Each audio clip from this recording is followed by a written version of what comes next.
Ladies and gentlemen, welcome to Poland Daily History. I'm your host, Benjamin Lee, and today we are at the Warsaw Royal Castle, located in the Castle Square within the Warsaw Old Town. It is a historical structure that houses royalties throughout the dynasties and has been with Poland through thick and thin. We will be talking with a historian that specializes in the history of the Warsaw Castle, and we will be exploring the different facades of the magnificent structure. So join us and let's go on a journey.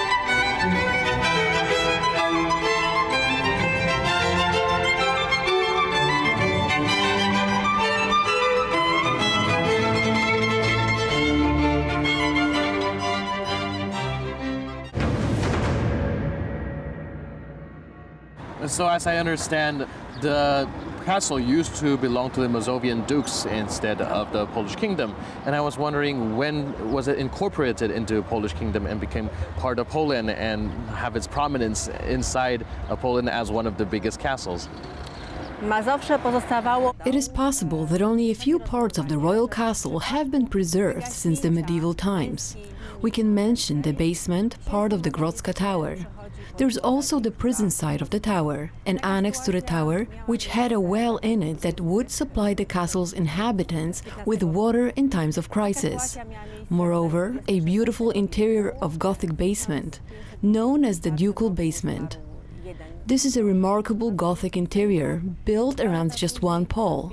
We assume that the ducal treasury was stored here, and we also assume this is the oldest secular interior, which was preserved in Warsaw, not just in the castle. This is a fragment of a bigger court, built by Duke Janusz. It is an incredible Gothic facade with decorations relating to the crests of families, documenting Duke Janusz's aspirations and ambitions, as well as the extent of the prince's investments. This facade was uncovered during the renovations of the royal castle in the times of the Second Polish Republic. Unfortunately, it is not an original fragment. It was reconstructed after the destruction of World War II.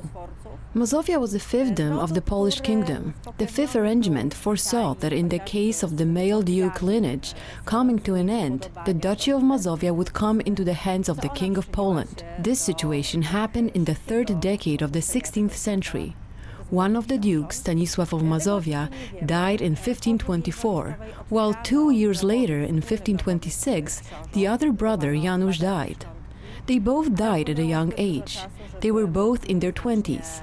They were also known for good health, therefore the deaths of two young, strong men happening in such a short time naturally raised questions.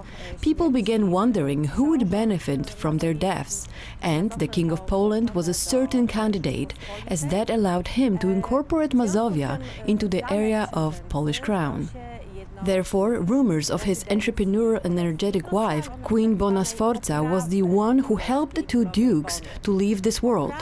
After all, she came from the known Italian family, which was related to the Borgia family, who indulged themselves in the usage of dagger and some poison.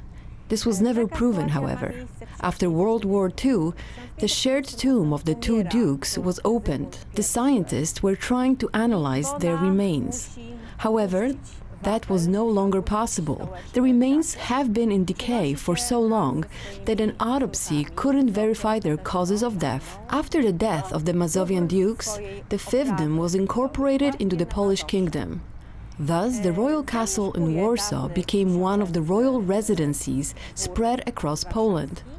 Masovia was introduced into the so-called royal arsenal. That term meant the goods that were supposed to provide the queen's well-being in case of the king's early death.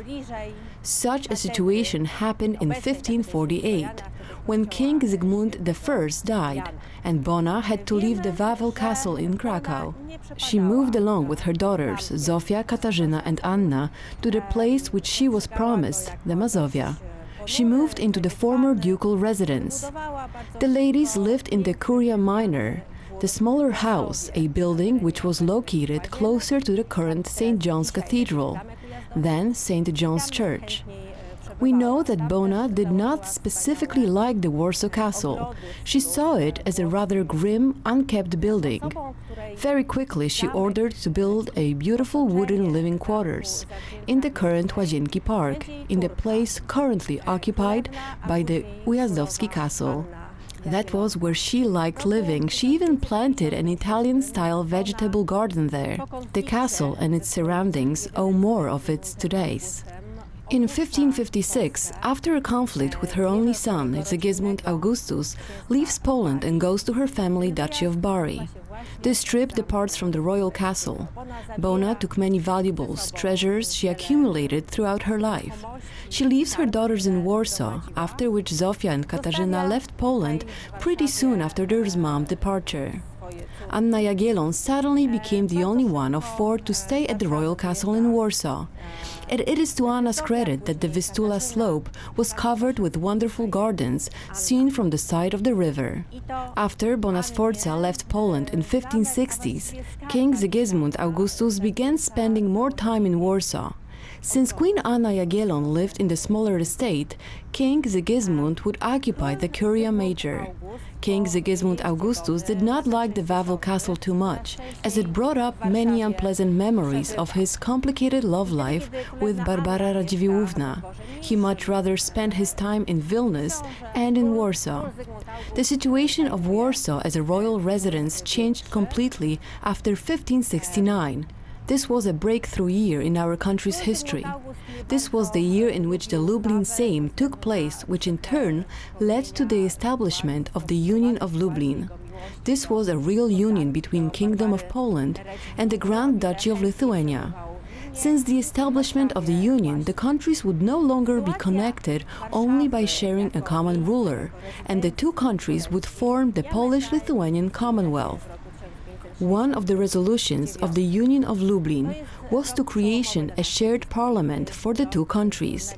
Therefore, it became necessary to find a geographical spot which was the most suitable for the members of parliament from all the areas of the Commonwealth. Warsaw, with its central location within the Polish-Lithuanian Commonwealth, was a great fit for the reason. Between 1569 and his death in 1572, Sigismund Augustus took it upon himself to rebuild and reconstruct the former Piast premises. He connected a new brick annex which was supposed to become his new residence, the place where the king would live during the parliament sessions. Furthermore, he rebuilt the Curia Minor, making it the house of the parliament.